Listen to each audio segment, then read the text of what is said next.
যৌথ অভিযানে বিচার বহির্ভূত হত্যার কোনো ঘটনা ঘটেনি বলে দাবি করেছেন স্বরাষ্ট্র উপদেষ্টা অবসরপ্রাপ্ত লেফটেন্যান্ট জেনারেল জাহাঙ্গীর আলম চৌধুরী। অন্যদিকে শ্রম উপদেষ্টা আসিফ মাহমুদ সজীব ভুঁইয়া জানিয়েছেন, গুজব ছড়িয়ে গার্মেন্টসে অস্থিরতা সৃষ্টি করা হচ্ছে। শ্রমিক নিহতের ঘটনায় দুঃখ প্রকাশ করেছেন তিনি। আরিফ জামালের রিপোর্টে বিস্তারিত। সাভারের আশুলিয়া সোমবার পুলিশের সাথে সংঘর্ষে এক শ্রমিকের মৃত্যু এবং বেশ কয়েকজন আহত হন। সংঘর্ষের ঘটনায় আহত হন পুলিশ সদস্যরাও।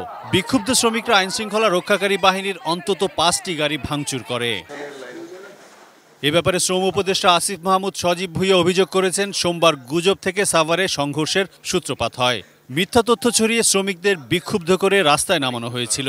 মঙ্গলবার সচিবালয় আইনশৃঙ্খলা সংক্রান্ত উপদেষ্টা পরিষদ কমিটির দ্বিতীয় বৈঠক শেষে ব্রিফিংয়ে একথা বলেন তিনি। এখানে পুরো প্ল্যান করে বিষয়টা ঘটনা হয়েছে। যেহেতু গুজব ছড়ানো হয়েছে দুজন মারা গেছে, এই ধরনের কোনো বা একজনকে রেপ করা হচ্ছে, এই ধরনের কিছু কিন্তু সেখানে হয় নাই। প্ল্যান করে শ্রমিকদেরকে নামানো হয়েছে এবং সেখান থেকে গুলি করে পরিস্থিতিটাকে উস্কে দেওয়া হয়েছে। কালার এক্সপার্ট, জর্জ স্যাপ এবং মাইল্ড অন হ্যান্ডস টেকনোলজি সমৃদ্ধ অরিক্স ক্রিস্টাল ওয়াশ আপনার লন্ড্রি এক্সপার্ট। ফলশ্রুতিতে এই যে সংঘর্ষটা ঘটেছে। সাভারে নিহত ব্যক্তির পরিবারকে আর্থিক সহযোগিতা ও আহতদের চিকিৎসার ব্যবস্থা করা হয়েছে জানিয়ে শ্রম উপদেষ্টা বলেন, সংঘর্ষে 13 জন পুলিশ সদস্য আহত হন। শ্রমিকদের ভেতর ঢুকে অনুপ্রবেশকারীরা প্রথমে গুলি ছড়ে অভিযোগ করে শ্রম উপদেষ্টা জানান, জড়িতদের কয়েকজনকে চিহ্নিত করা গেছে। গুলিটা এসেছিল শ্রমিকদের ভেতরে অনুপ্রবেশ করা কারো পক্ষ থেকে এবং ইতিমধ্যেই তাদেরকে শনাক্ত করা হয়েছে এবং তাদেরকেও আইনের আওতায় আনার ব্যবস্থা নেওয়া হচ্ছে।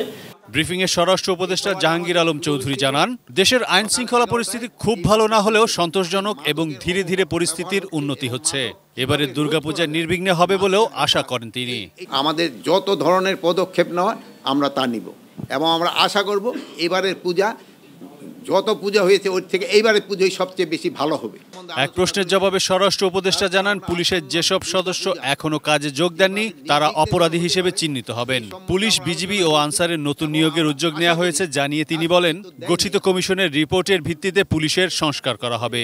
এর আগে আমি বলছিলাম 187 জনের মতো ছিল, এরপরে আর আমার মনে হয় কেউ যোগদান করে নাই। যারা যোগদান করে নাই তাদের আইনের আওতায় আনতে হবে। তারা আমাদের কাছে এখানে মানে কি বলে, আর তারা আমরা পুলিশ বলবো না, তারা আমাদের কাছে এখন ক্রিমিনাল হিসাবে গণ্য হবে। যৌথ বাহিনীর অভিযানে বিচার বহির্ভূত হত্যাকাণ্ডের অভিযোগ নাকচ করে দিয়ে স্বরাষ্ট্র উপদেষ্টা বলেন, যে কোনো অভিযানে 2-1টি গুলিবিদ্ধের ঘটনা ঘটতে পারে। যৌথ অভিযানে মারা গেছে, যৌথ অভিযানে না, এটা একটা সংঘর্ষ হয়েছে। আরিফ জামাল, এটি নিউজ, ঢাকা।